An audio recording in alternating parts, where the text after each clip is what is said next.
Real people, real breakthroughs. This is the Psychology of Eating podcast, where psychology and nutrition meet to uncover the true causes of our unwanted eating concerns. Your relationship with food will never be the same. Now, here's your host, eating psychology expert, and founder of the Institute for the Psychology of Eating, Marc David. Welcome, everybody. I'm Marc David, founder of the Institute for the Psychology of Eating.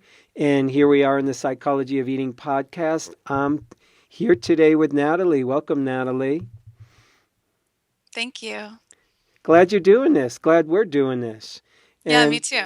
I'm going to just say a few words for viewers and listeners who are new to the podcast. So here's the scoop. Natalie and I are going to be spending about an hour together, and we're going to do a client session, and she's going to come to the table here with whatever concerns, challenges she wants to work with around food, body, and health.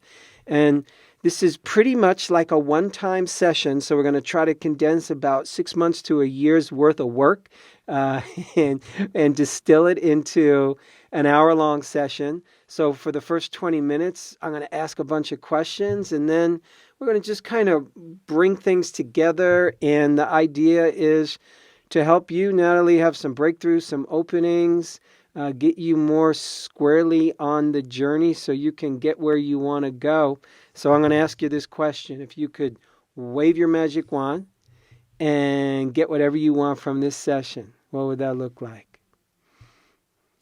If I could get anything I want from this session, it would be a better understanding of myself and of the path that I'm on, and how to move past some of the places where I feel stuck.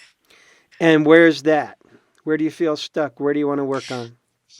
Okay, so I've thought about this, and there are several places, but the main one that's coming up today that's feeling right to talk about is I feel stuck in still using food and relying on food, especially sugar, for emotional coping. Mm-hmm. And I've done so much work. I've come so far. It's been a beautiful, amazing journey of change and transformation. And now I'm at this point where I feel like I'm ready to move beyond that lesson. And the way that I use food, and sugar especially, has some harmful effects on my body, some painful effects that I'm ready to move past. And I'm at a point where I feel like I've tapped into so many resources and I've done so much growth, and I'm not sure what to do to just get past this point. So when you use sugar, or if you overeat, like what does it look like? How often? What do you go for? It can look like a lot of different things. A lot of times it will be like a healthier option, like fruit or some dried fruit or dates or some sort of like coconut yogurt or something. And it's just that I know that I'm using it in a moment when it's as a coping mechanism. It'll be usually sometime in the middle of the day, but it can be any time of day, not usually at night or early morning. Mm-hmm. Usually between, I would say, 10 a.m. and 5 p.m. Mm-hmm. And it's usually while I'm kind of going through my day, getting stuff done. Maybe I feel a moment of stress or overwhelm, or sometimes I just feel really good. And I will choose some sort of chocolate, fruit, some sort of like healthier yogurt with sugar in it or something. But chocolate is kind of the main sugar rush thing. And I'll eat it really fast and maybe too much. Mm-hmm. And And what's the effects? What's the bad effects that don't work for you? So immediately it works really well, which, that's why I do it. And I feel good right away. But the bad effects are, it will make my stomach hurt, or make me feel bloated or gassy. And then the kind of longer term bad effects are that if I eat too much sugar, sometimes I'll wake up with night sweats. Um, and I think that plays into some hormone imbalance and contributes to hormone imbalance, and also my moods and my energy just rising and dropping. Hmm. So when your mood rises and drops, give me a sense of what that looks like. Um, I would say that so if I eat too much sugar and if I eat it too fast and it's in a moment of coping, then I'll go from feeling like, okay, I'm good and I'm busy and I'm doing everything I need to do. And then I'll kind of drop into um, feeling kind of fuzzy and a little like my head's not clear and I'm a little more tired and just a little down. Hmm. Got it. So the sugar can make you a little fuzzy, little tired, little down, even though, moments before you were feeling good, you were feeling clear, especially when you had the sugar buzz. Yeah. And are you usually super hungry when you go for the sugar, or is it just something you feel like doing as opposed to, I'm so hungry? Um, it's just something I feel like doing. Uh-huh. I'm really consistent with eating and I try actually, I'm consciously choosing to eat before I go for sugar. Hmm. And then either the sugar craving is still there, so I go for it and I choose it, or I decide I don't want to choose that, but then somehow this like thing happens in my brain where I, in a moment, will justify it, like trick myself or Hmm. change my mind. And then 10 minutes later, I'm like, wait, what happened? Why did that just happen? It's Got like, it. yeah, How long you been doing this? long time since I was a little kid. Hmm. And are you trying to lose weight? No. Uh-huh. Okay. So you just want to not do this sugar thing, and it kind of sounds like you almost sort of check out a little bit Yeah. when it happens. Okay. So since you were pretty young, um, if you had a guess, and I know this is not necessarily a fair question, why do you think you do this? Um, I think for exactly that reason, to check out or to feel an extra amount of support or energy when I don't have it, Hmm. or because I feel overwhelmed, or to handle how I feel. Yeah, just to yeah. Handle how I feel, a little extra Uh, support, might be feeling overwhelmed. Um, what do you do for breakfast, generally speaking? What's a typical breakfast? Typical breakfast. So I wake up naturally and I eat breakfast within an hour of waking up, and it's usually um, eggs and greens. Hmm. And maybe sometimes it'll be oatmeal, or sometimes it'll be like some soaked oats with some goat kefir or something like that. Uh-huh. And what's a typical lunch? A typical lunch will be a salad or soup, or, I'll always add some kind of protein. I'm pretty careful about having a good, like, protein, carb, fat, trying to get it all in there. That's when I feel best. Hmm. Or it will be leftovers from our dinner the night before. Got it. So, what do you think was the youngest age you started doing this? Hmm. Probably around 6 or 8. Hmm. What was it like for you growing up as a kid? Um, I I generally have felt that I had a pretty good childhood and I felt pretty happy. I was always really busy and signed up for a lot of things. And I've recently come to realize that part of that was about escaping some chaos at home. I have a really awesome family, but we had some really challenging stuff happen in our family. some really challenging dynamics and not good. We weren't very good communicators about emotions. And so growing up, there was kind of this just feeling of chaos in my house with my sister and brother and my parents. But I was a really active, happy kid. Mm-hmm. Yeah. So a lot of chaos in the house, but you're, an active, happy kid. Where were you of the three kids? Which I'm part of the the birth order?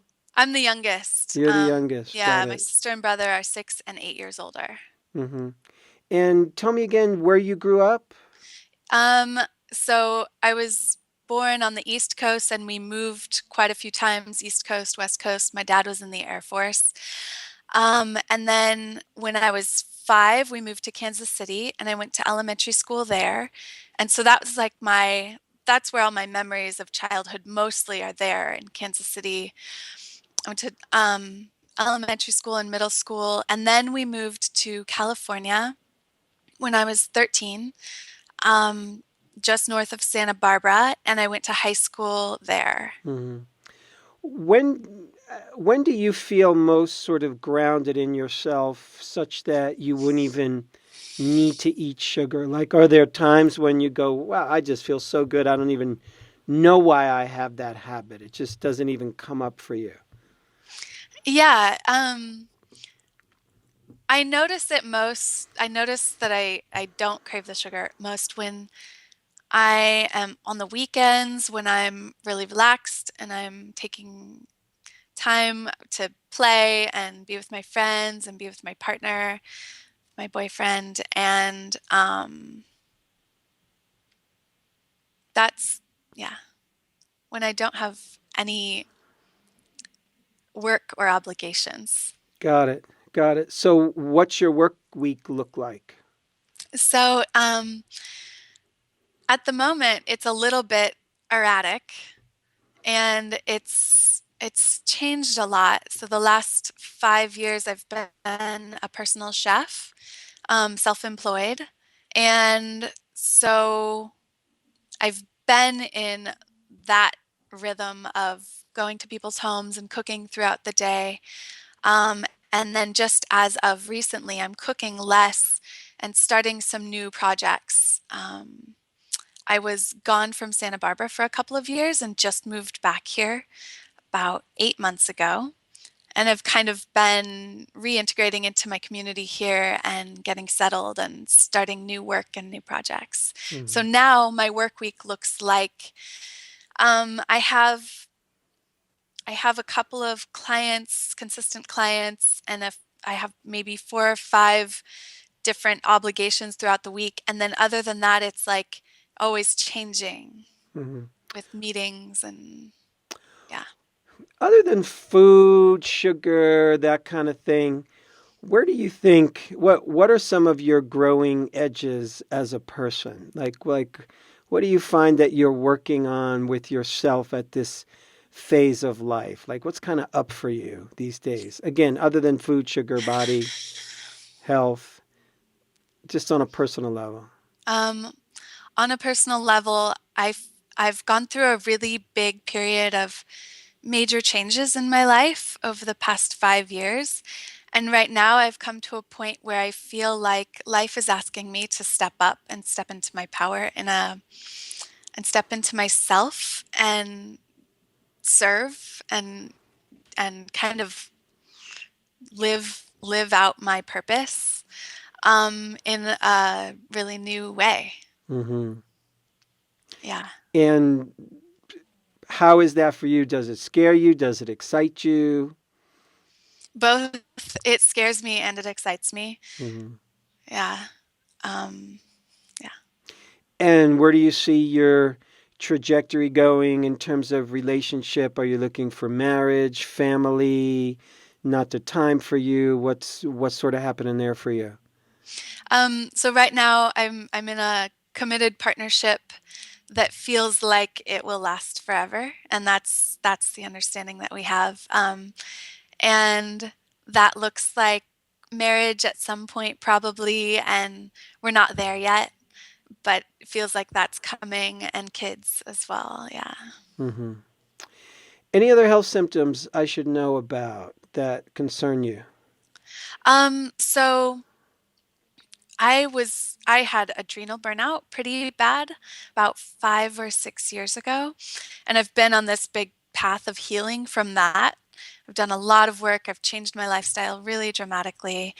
And my cortisol is still a little low. That's how I feel.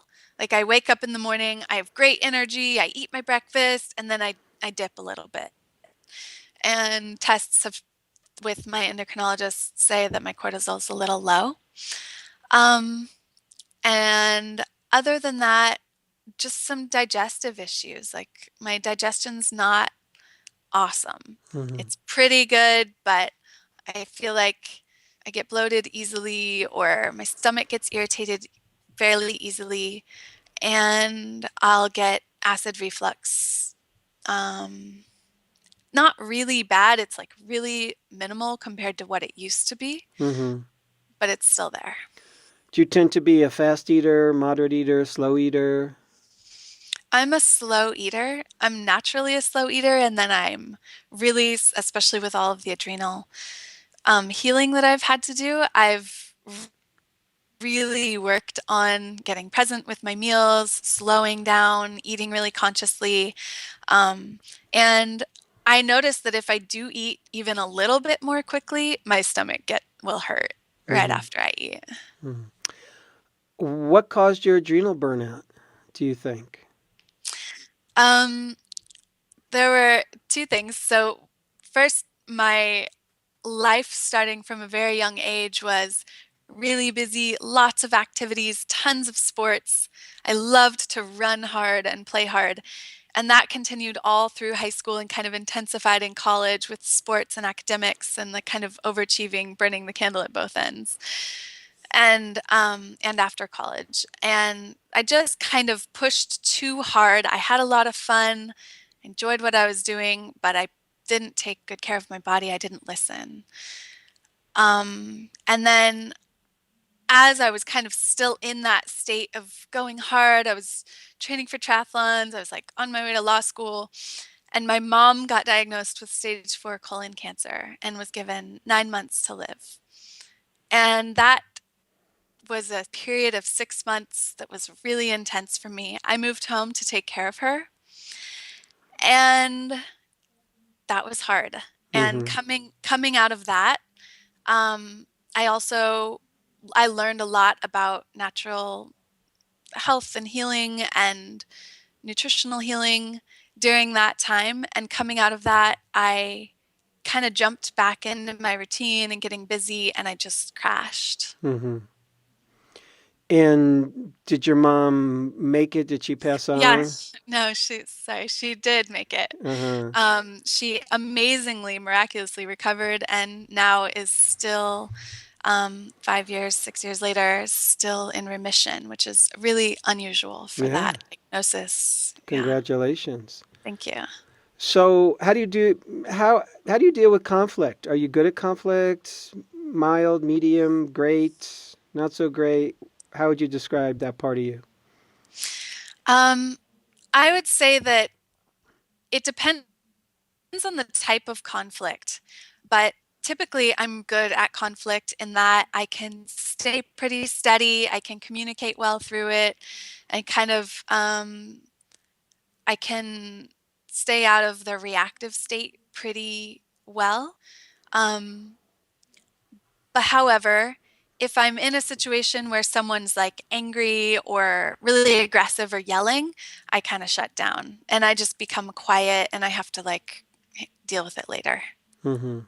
Got it. Got it. Got it. Got it. So, what do you think life would be like if you didn't have this sugar thing anymore? It didn't exist. How would things be better? How would you be different? How would life be different? I think that it would free up time and energy that's spent both in the preoccupation with sugar and food and also with the dealing with the stomach ache or the low energy. I think I would just have more time and energy And I need that right now. If I'm going to step into doing my work and stepping into my power a little bit more right now in my life, I need that right now. Mm-hmm. So so then it sounds like your energy would be freed up and you could just step more into being you and doing your work and not have to worry about like just all this nonsense and all this kind of up and down energy. Is that true? That's what it feels like. Yeah. Okay, great, great, great. So I think I got some good data here. And I'd love to put together my thoughts and just share with you where I think you're at and what I think is going on. Um, Sugar's an interesting creature. It has all kinds of great advantages. It tastes great. It's really sweet. It gives us a buzz. It gets us high. So there's a real, live, actual good reason why you or I or anybody else would go for sugar. It's not a mystery as to what's attractive about it. And for you, you've definitely noticed, yeah, when I take it, there's a very immediate short term, I feel really good, followed by some experience of I don't feel good. Mm-hmm. And it's the I don't feel good part that definitely has you going, wait a second, I don't want to do this. And then you'll still end up repeating this pattern because, for a lot of us, the sugar's pretty attractive, right? It's intense. It just draws us in. And it's kind of hard to say no, which is what happens for you. You just can't say no. It's just too good. The temporary high is too good. And even though, again, you crash a little bit and you don't feel good about yourself, that's kind of what plays out. So I'm just kind of saying in my words what you've kind of said to me. There's a level where we're always going to use food to regulate our metabolism. We're going to use food to regulate our feelings. There's nothing new under the sun about that.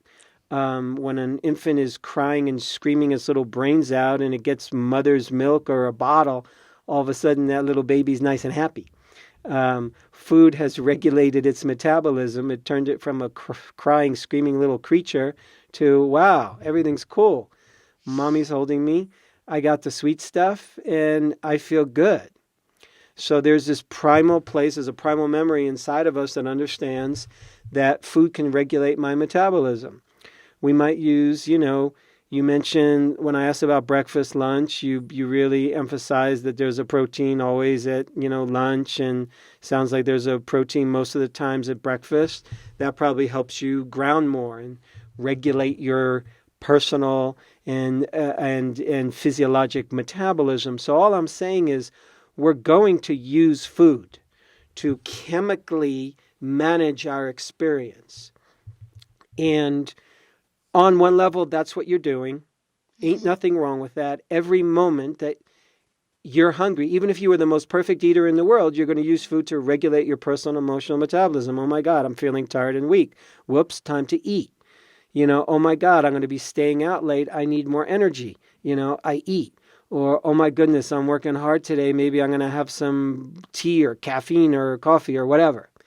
So people doing that all the time, and then it becomes a question of, how is it working for me? So if you've been doing this a long time, since you were a kid, it's kids, that's when we learn how to eat sugar. We get exposed to sugar from a young age. So we have a memory that sugar really works for us. Sugar gives us that buzz. And I think what happens for you on a subtle level, is you, like all of us, you like feeling a certain way. Each one of us kind of has, I like feeling this way. I like feeling that way. We have the places that we feel most comfortable being me. And, you've had like a significant part of your life where I was the busy one, the happy one, had a good family, I was active, I was doing sports, I was in college, I was ready to go to law school. So there's this sense of you're kind of on a roll. Like you, there's a part of you that likes to be in that happy, active, things are working kind of a buzz. Yeah, is that true? Mm. Yeah. Yeah, that's true. So, what I think happens for you is the moment you start to slip away from that, there's a part of you goes into a little fear that you're not going to keep that certain frequency that you like. Some people, some practitioners call that a state addiction, where we get addicted or attached to a certain state, a certain way of being, a certain emotion. Some people are addicted to their own stress. They're freaked out, but that freak out, they kind of love it. It gives them a buzz, it gives them a rush. They're constantly in a stress response and they love it. Some people get addicted to their own anger. Some people get addicted to, certain kinds of pleasure. Some people get addicted to excitement. They have to do things that are super stimulating and super exciting. Extreme sports. We could get addicted to certain kind of exercises. So, in the scheme of things, is any of that so bad? Who knows? Depends. But what I'm saying for you is, I think there's a place where you go into discomfort when you start to lose a certain level of positivity. When you start to lose a certain, I don't want to say competitive edge, but it's an edge where you got a certain amount of energy and a certain amount of smile and a certain amount of happy and a certain amount of life feels good. And the moment that slips away, sugar starts to come up for you. And I especially find it interesting that it happens during the day for you. I find that interesting because for a lot of people, it often comes more in the evening, for a lot of them. And what that tells me in part is that during the regular part of your day, even though you might be busy, even though there might be things going on, it's really important for you to have a certain feeling. And I guess what I would love for you to start noticing is what's actually coming up for you when you're reaching for the sugar. Because what sugar can do for people, I'm not saying this is you, but I wouldn't be a little surprised. What sugar can do for people is it can mask other emotions that are uncomfortable for us that we don't want to feel. So as soon as something's happening for me, maybe it's conflict, maybe it's a relationship stress, maybe it's I'm bored, maybe it's I don't like what I'm doing, maybe it's I'm afraid I'm not going to be able to do this, or I'm not going to be okay.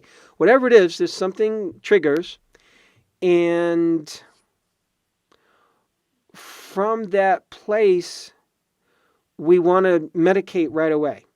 Mm-hmm. So my sense is there's certain sensations or certain feelings that come up before you eat sugar that sugar kind of pulls you away from. And then you go into the little momentary buzz, and then you go into the crash a little bit, but that momentary buzz and that momentary crash actually still pulls you away from the emotion. Mm-hmm. Are you with me? Yeah. And sometimes an emotion, it's a subtle thing.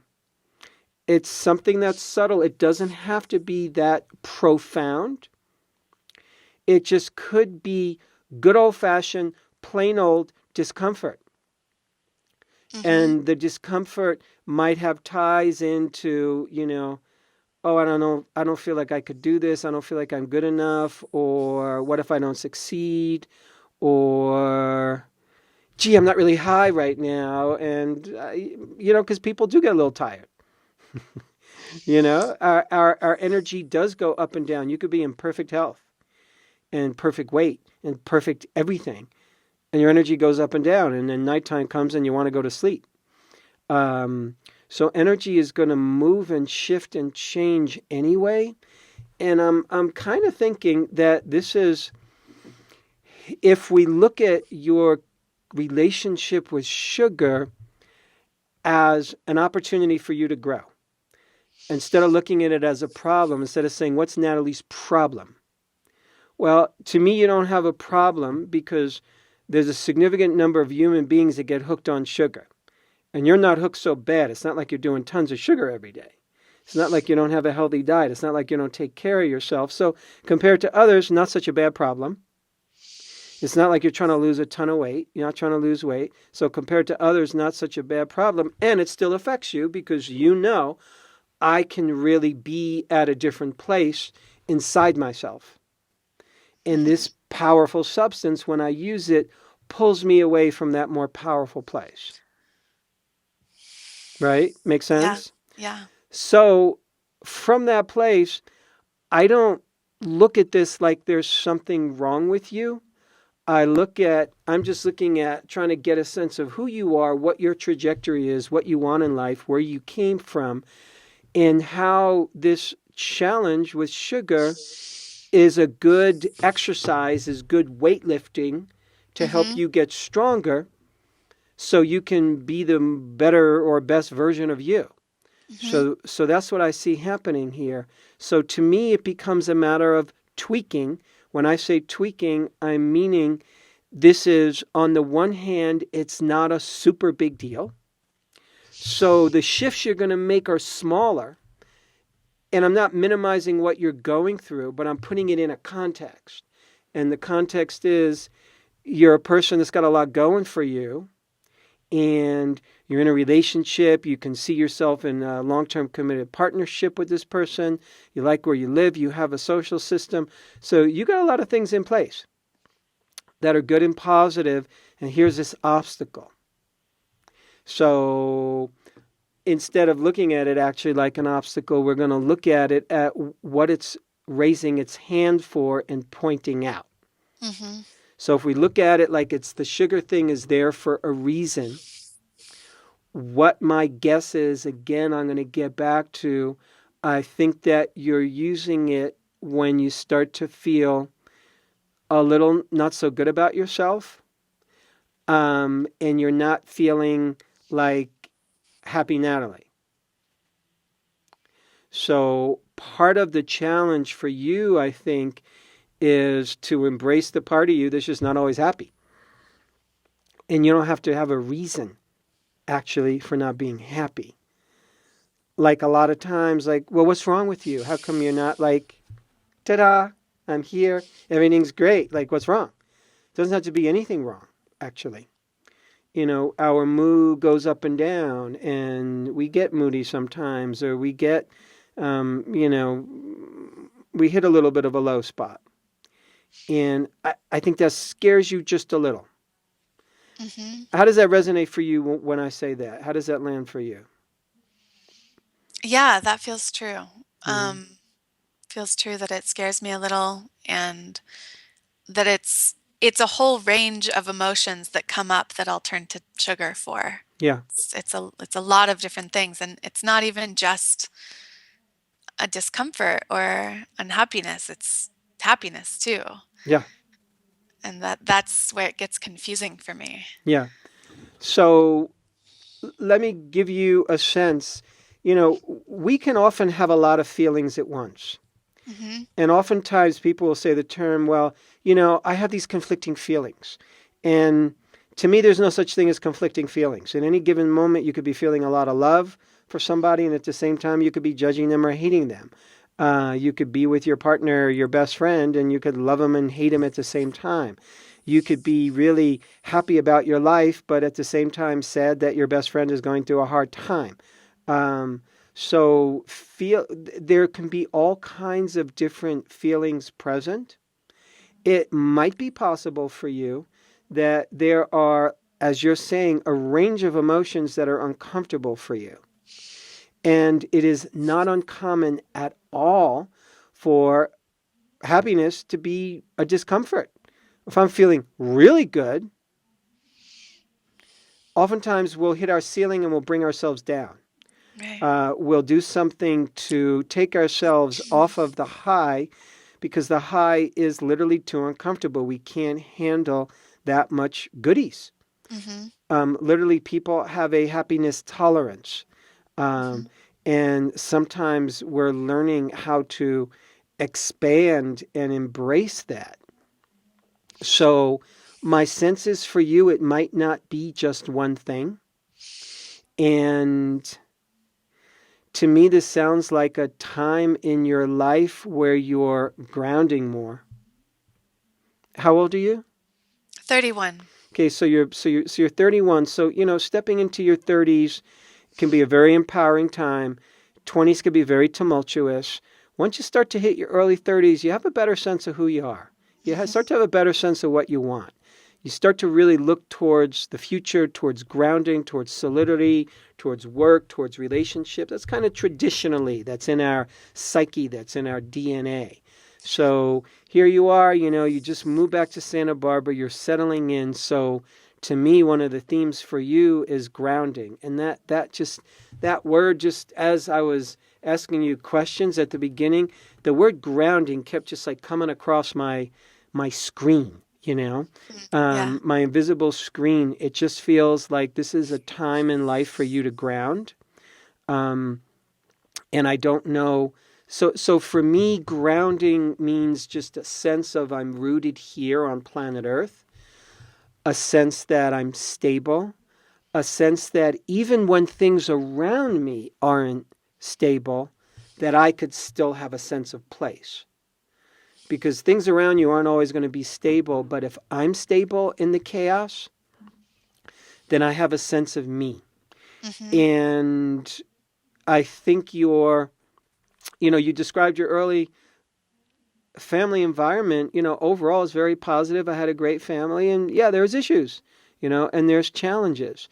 And so that to me is probably always going to be a challenge for you, is how do I ground in this world? How do I ground when I'm really feeling great and happy and celebrational?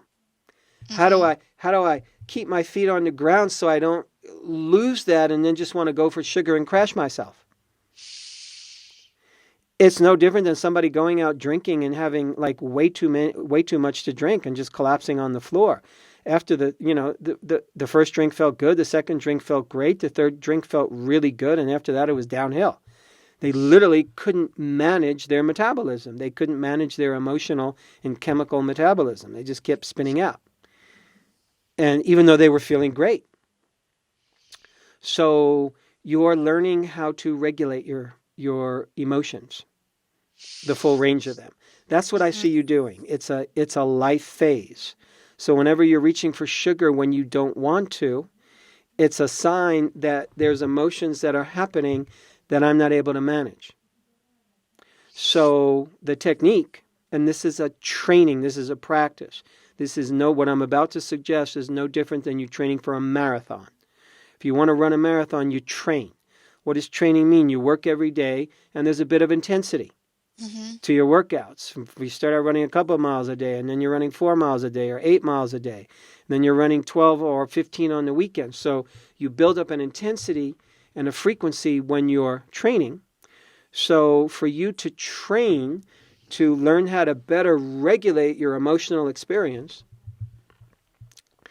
part of that is to be able to catch yourself more and create more pause when you're about to go for sugar. And that's the hard part. So I'm not telling you anything you don't already know, but the hard part is creating that pause. Because it's that moment of, oh my God, I'm feeling discomfort, and you literally go into a stress response, and that discomfort puts us in stress, it puts us in anxiety, it puts us in increased cortisol and adrenaline. And when I eat the sugar, it actually makes me feel good. Oh, stress goes away. Feel better. Whatever was bugging me and uncomfortable, that's gone. But then there's a crash, and then there's a little bit of guilt or shame or disappointment. And chances are, here's another clue, chances are the feelings that are coming up after the sugar, a while after the sugar, are some of those feelings that we get uncomfortable with. So when you start to feel guilty, or you feel a little shame, or you feel a little, wow, I failed, those are actually some of the feelings that we're trying to learn how to deal with. And that's just a very human endeavor. We're always dealing with there's your digestive metabolism. I eat food. How does it digest? Does it digest well? Does it digest great? Does it sit in your stomach? Does it give you a heartburn? There's also emotional metabolism. We're always metabolizing emotions. You're metabolizing your emotional experience of life. You're metabolizing your emotions in your partnership. You're metabolizing emotions from 20 years ago. Mm-hmm. You're just metabolizing your own emotional experience of what it means to be Natalie, because you go through all these emotions. And a lot of us are just learning how to be on our own ride. We're learning how to be on our own emotional train, which isn't always a straight shot. So, especially for you, when you have a little bit of time in your day and you can wake up when you want and you don't have a schedule that's so intense that you're working 12, 15 hours a day, sometimes that kind of spaciousness, oddly enough, gives us more time to feel. Yeah. It gives more time for things to come up that need to be metabolized or looked at. So I think that's also happening for you right now. A lot of times we just have to learn how to better contain. Contain means to better hold and cuddle with and understand feelings of guilt or shame or discomfort or am I going to make it or I failed, or it's literally learning how to deal with those. And how can you still love yourself after you ate a bunch of sugar that you wish you didn't? So what I want you to do is try to pause when you're about to do the sugar thing. You know, a couple of my favorite strategies, anytime there's a sugar craving and you're able to do something that's more of a salty, mineralized kind of broth. If you ever do miso, if you can get some instant miso, it's a great little trigger food to shortcut some of the sugar cravings. Have you ever done that before? Have you ever used that? Yeah. Mm-hmm. Yeah, I'd say it helped a little bit. Helped a little, but not a lot for you. I think everything that I've tried to put in that pause, I still want the sugar afterwards. And I'm Uh-huh. like, yeah, I kind of have played with that. Yeah. Yeah. So if you still want the sugar afterwards, there's two things going on one level. You're not ready yet. You're not ready to get where you want to go, which is totally fine. You know, sometimes we're just not ready yet. So you're not ready yet, and that's okay. Another possibility is that the work needs to be done on the other side. Hmm. And meaning it's like, okay, so you're going to do this. And now here's the result. And the result is whatever you feel like, oh my God, I checked out, I wasn't present. And then those are the feelings that still need to be learned in terms of how I manage those. So after you do a sugar, a sugar thing, what are some, can you identify typically what you might be feeling later on? You know, once you have that little crash, like what are the thoughts that go through your mind? Um, Not as many judgmental thoughts towards myself. Like I feel like at this point I've really accepted it. I've come into a place of curiosity around all of it and like it's more of a like, why is this? Why is this still here? And or there will be disappointment of just like, oh, now I don't feel good and I did it again. And it's not as much of a blaming as a darn. That's uncomfortable. Mm-hmm. Got Yeah. it. Got it. So I think that's really healthy. I think that's really healthy. And I think that if you continue with that approach and that attitude over time, see, to me, you're on the right track, then the answer is going to come for sure. And I think the answer for you has to do with how you ground yourself in the world. Mm. I think the answer for you is how you, in a strange way, bring the masculine part of you more to the table. And when I say that, I mean the archetypal masculine, the part of you that's just more linear and one-pointed and direct and straight. And I want to do this. I don't want to do that. So it feels like, as you're reaching a time in life when you want to get your career thing down more, um, it's that part of us that needs to be born because we can't just float. Right. If you want to have what you want work-wise and career-wise, you can't float. Mm-hmm. And there's a place where sugar gets you floating a little bit. Sometimes. Is that true? It just gets you, you end up, it's like you kind of end up off your horse and like, whoa, how did I get here? Wow, I ended up there again. Yeah, I think that's the longer term effect, but the Mm-hmm. initial effect feels more like getting me into that masculine, like, okay, I have the energy and now I can like Exactly. do this and this and So it's a false substitute. So you're thinking the sugar's doing it, and it is temporarily, but it's not. It's not right. doing it for you. It's not actually giving you what you need. It's giving you. It's like an imposter. It's a mimic Yeah. of what you really want. So because you're not generating that frequency in yourself, you're looking for it in a substance outside, which makes sense, which makes Right. perfect sense. So in a lot of ways, part of it is slightly defocusing on the food for you. Mm-hmm.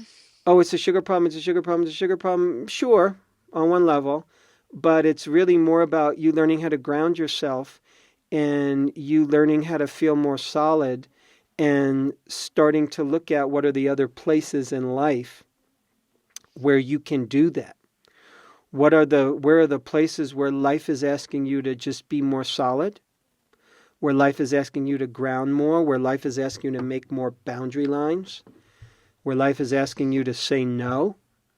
Mm-hmm. How does that land when I say that? That feels true. And it's interesting that you brought up that I may need to be bringing in my masculine more because that actually triggered a lot in me, or it brought up a lot of feeling just then. Because I did operate out of my masculine a lot for a long time, and that's part of why I got adrenal burnout is because I was just driving and hard and in my masculine. And over the past 5 years, I've really focused on calming that. I've had to change my lifestyle entirely, and I felt like I had to let go of that to be in a place of relaxing and feeling and healing and yeah, coming into this new place of being ready to make some decisions and to make some things happen. I do need to bring in that masculine more, and I'm maybe not trusting it Yeah. in myself. So for you, it's going to be about steady and slow and grounded because previously masculine meant full speed ahead, crazy, burn the candle at both Right. ends and use all my motive force to get where I want to go and not Uh-huh. necessarily pay attention to my body. So you're not that person anymore. Right. You're a whole different person. And grounding slash masculine, again, I'm using those terms metaphorically, symbolically, Right. for you means doing it in a more positive way now, in a way that works for you. And discovering what that is because the sugar almost brings you back into that old state. Mm-hmm. Zoom! Here we go. Yeah. And so I get it. So you're really finding your new operating system in a lot of ways. Like, how do I operate in the world? Because that didn't work, what I was doing. That got me a little sick. Okay, and now I'm getting better, and now I'm coming out. Now what? How do Right. I regulate myself? So now you're learning that buzz that sugar gives you again, it's going to probably give you a sense of the old you in a weird way. Because the sense of the old you was really, you would get high off of that buzz of your life and moving fast and pushing. You wouldn't have done it if on some level it didn't feel good. So we like the Right. buzz. We like the buzz. So you're learning now how to proceed and move through the rest of your life with a different kind of balance now. Right. And you haven't found it yet. You don't know what that looks like or feels like. So you're in this transition place. So what I'm saying is you're on the right track. The sugar is showing you, it's going to be your teacher. It's going to be your teacher. And I would hold the question and keep asking the question, how can I be in my masculine in a positive way? What else do I need to do in my life that grounds me? And that helps me get from point A to point B. And that helps me be methodical without burning myself out and without overstimulating myself. Mm-hmm. So that's the question. And I think you're going to just be in a little bit of a discovery process for a while. Yeah, I think so. Which means it's a little uncertainty. Yeah. Which means you're not going to be grounded in, I'm grounded now. Here's a sure answer that I was just given. You just pop this pill and I feel great. So this is, we all learn how to get stronger. And stronger in this case means you being better at managing your daily life, your physical life, your emotional life, your metabolic experience. You're learning how to do that. Mm-hmm. And you can't go back to the old way, and you don't know what the new way is quite yet. But you have a pretty good idea, actually. Starting to. Yeah. Yeah. Yeah. And it's funny. I want to protest that. Like, I'm so done with sugar. I don't want it to be my teacher anymore. Yeah. In this moment right now, I'm just feeling like I've been in that for a while now. But asking the question about how I can be in my masculine in a way that feels balanced and healthy and good feels really powerful. Yeah. Yeah. Yeah. So you can protest and you can say, I want this to be done. But you can say it from the place of, okay, and what's it going to take now? Right. What's it really going to take? So, yeah, I'm fine with you saying, I want to be done with this. That's great. So speak that into the world and into the universe, and life is going to show you how that needs to happen and what you need to do along the way so you could really be done and you could really graduate. But in order for you to graduate, because this is a lesson that you're learning, in order for you to graduate, you got to learn your lesson and pass a test, sort of a thing. So you're still in class with sugar, and you're saying, I'm ready to graduate. I'm a senior, and I says, and I'm ready to be done with this. I want to take my final exam. So I'm saying, great. I think one of the ways that you can graduate most quickly, if one of the ways for you to get there fastest, is for you to start to look at other places in my life, other ways, small, medium, and large, little ways, big ways, that I can be more in my grounded self, that I can create more of a sense of being here, more of a sense of being solid. What would make me feel more safe? What would make me feel more rooted? What do I need? How do I need to be in friendships and relationships and my partnership so that I'm showing up in a way where I'm just kind of grounded in the earth?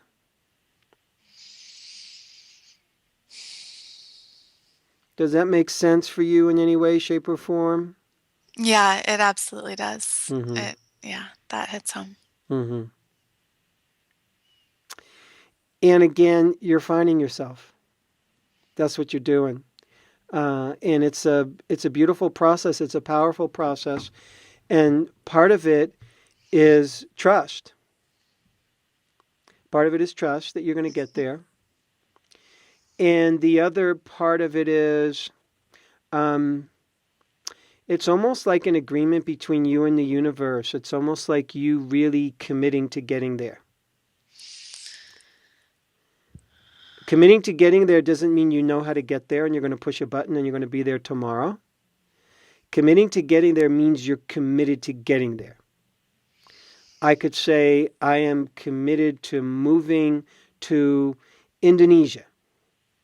Now, I've never been there. I don't know about it. But, if I commit to that, I know various steps I need to do to start to make that happen, even though I've never done it before. So I know if I made that commitment, I will eventually take steps to I can make that happen.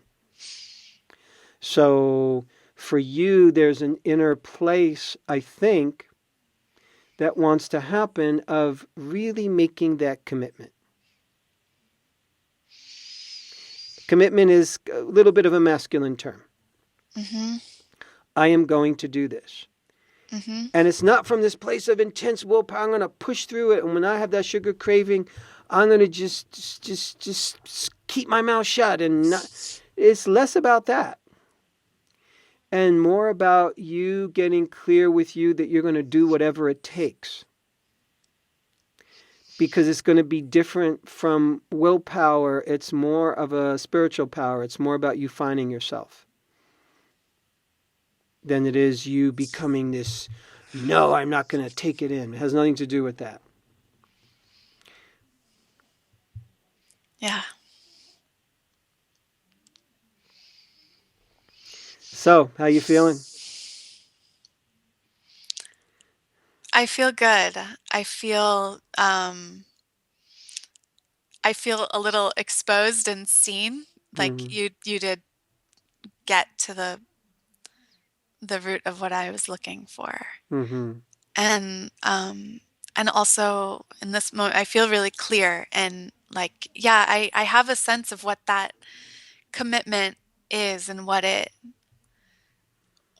looks like and what it can feel like, and I haven't made that commitment to myself out of fear of going into that other masculine driving place. Yeah. Yeah. And like this is a big shift for me to understand the masculine different inside myself. Mm-hmm. Yeah. Well put. Thank you. Yeah, so you've been a good sport. You've been very willing, and I think we got to the place where inside you where the action is. And the action is where you're being called in life and where you're going, and making that deeper level commitment. Mm-hmm. And finding that part of you that's really a newer part of you that might not ever have been expressed. And it's between you and the universe. It's between you and a higher power. It's you rising into a new place in yourself, a new level of maturity. And sugar is just showing you where you need to get clearer, stronger, more committed, more awake, more present at the wheel, all that sort of thing. Right.